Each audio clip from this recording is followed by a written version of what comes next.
Ever heard of the rock legend whose minor fall out of a coconut tree made the press go wild for days? That's Keith Richards, and this is The Versed Masters of Music.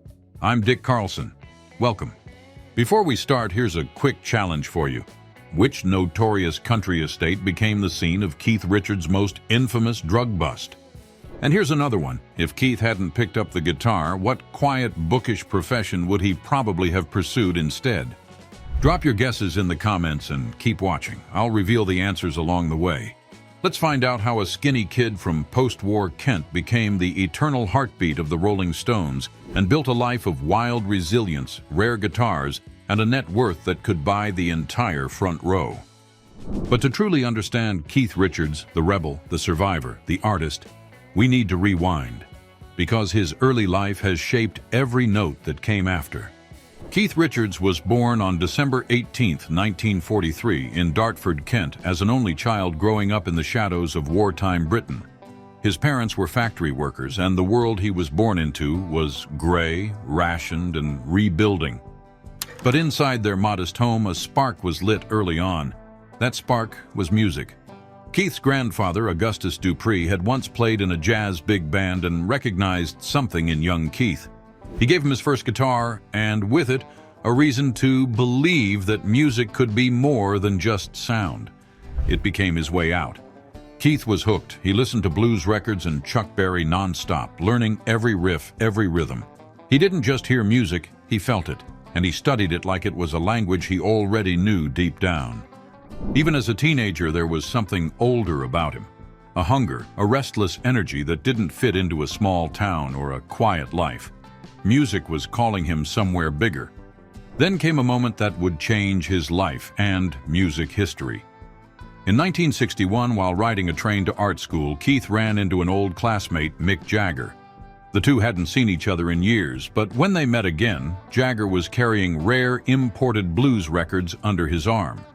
That simple moment and their shared love for music sparked a conversation that led to one of the most iconic partnerships in rock history. By 1962, Keith, Mick, and Brian Jones had formed their band, the Rolling Stones. They started playing at clubs around London, packing tight rooms with a kind of primal electricity. And Keith's guitar wasn't just part of the band, it was its backbone. His riffs were sharp and dangerous. That tile later became his signature. What began in Dartford had turned into a destiny. But no one, not even Keith, could have predicted what came next. By the mid-1960s, the Rolling Stones had exploded.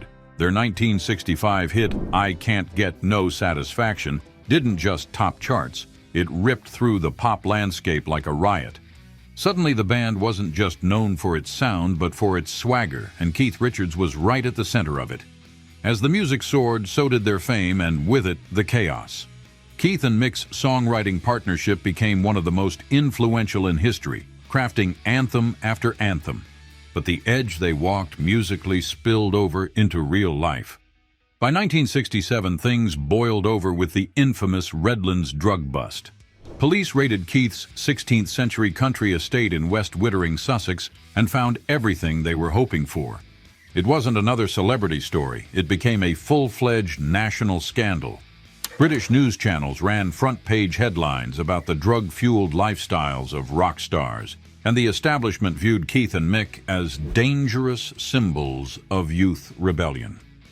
Both Richards and Jagger were arrested. Keith was charged with allowing cannabis to be smoked on his property. It was a loosely defined accusation, but it carried serious weight at the time. Though the charges were eventually dropped on appeal, the bust was a turning point.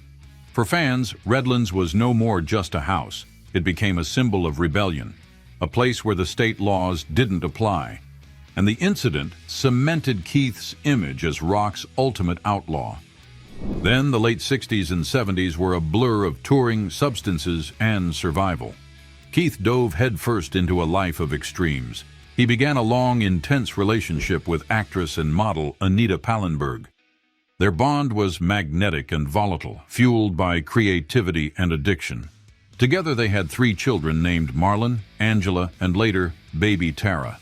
But tragedy struck in 1976 when Tara died from sudden infant death syndrome, just 10 weeks old.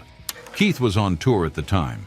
Even as his life spiraled, his music stayed sharp, the riffs got tighter, and the edge never dulled. He was arrested multiple times, entered rehab, fought heroin addiction, and yet he didn't burn out.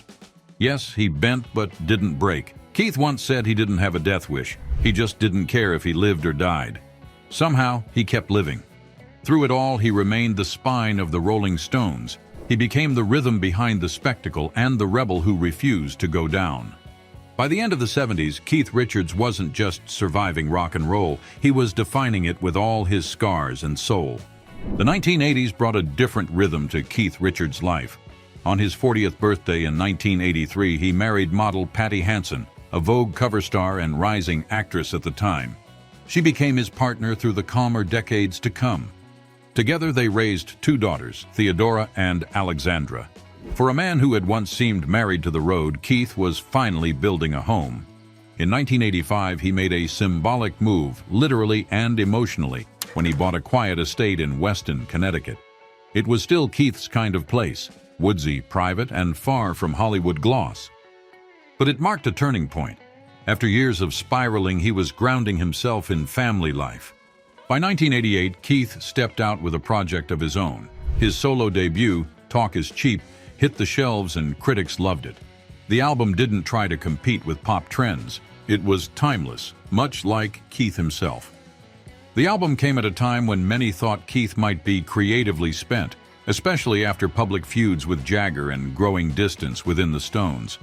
But this record silenced doubts. It fused funk, rock, and rhythm to introduce his own band, the Ex-Pensive Winos. Outside of music, he developed a quieter obsession for books.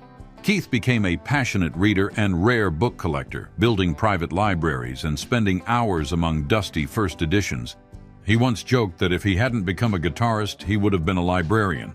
And he meant it. By the early 90s, Keith Richards was living a surprisingly structured life. He practiced meditation and stuck to familiar routines, but one of his oldest habits remained unchanged. He always ate shepherd's pie before every show.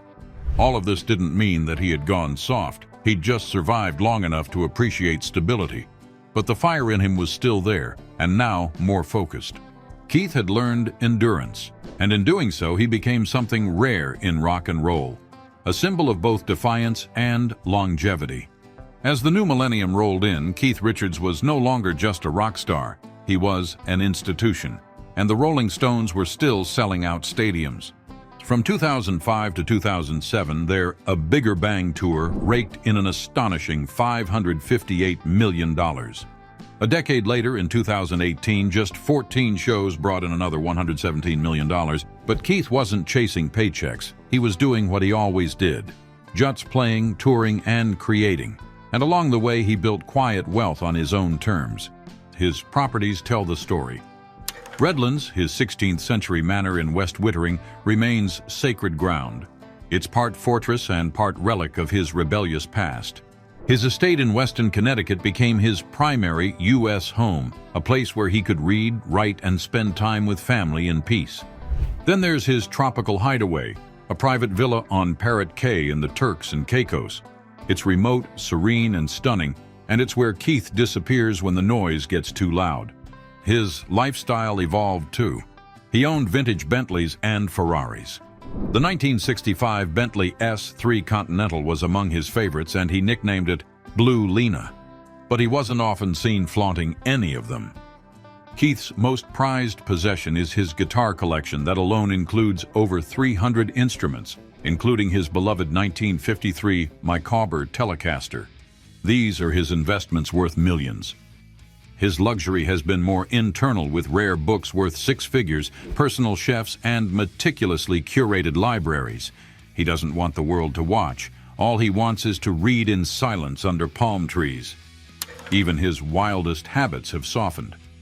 In 2019, Keith reportedly gave up smoking. The drinking slowed down too, but the music stayed the same. He still records, still tours, and still straps on his guitar with the same crooked grin. At an age when most legends fade into retirement, Keith Richards remains very much alive, on stage, in spirit, and in the legacy he's still writing.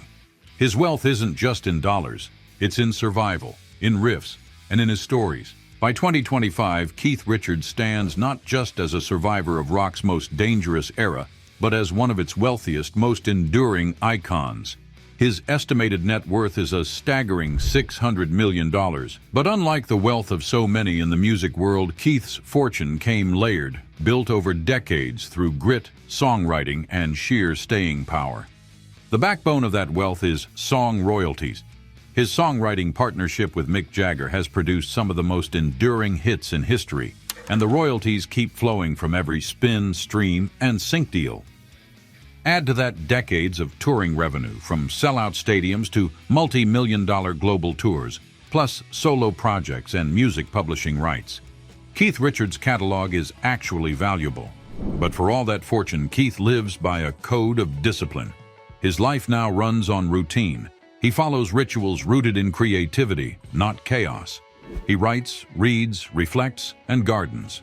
Yes, Keith Richards was once the man labeled as rock's most indestructible outlaw, but now he spends hours in his Connecticut garden, digging into the earth with the same focus he once reserved for guitar strings. In 2025, he was honored with the Connecticut Governor's Award of Excellence, a rare tribute recognizing over 40 years of artistic and philanthropic presence in the state. The same state where he built a quiet, grounded life, far from the limelight. He never demanded applause, but it came anyway. Today, Keith is known less for breaking hotel lamps and more for bonding with his grandchildren, rehearsing quietly, or sipping coffee on his porch with a book in his hand. The man who once tempted fate on tour buses and backstage floors now finds peace in rhythm and family.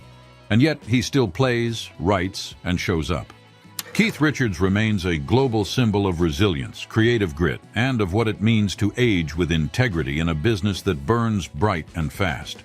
He didn't just survive rock and roll, he defined it. And then, somehow, he outlived it. From a wartime boyhood in Dartford to global stadiums and serene island retreats, his journey is one of contradictions. But maybe that's the point. Maybe that's why he matters that much. So, what part of Keith's story hit you the hardest? Was it the tragedies, the transformation, or who he's become? Let me know your thoughts in the comments below. And stay tuned as the next music icon's story is on its way.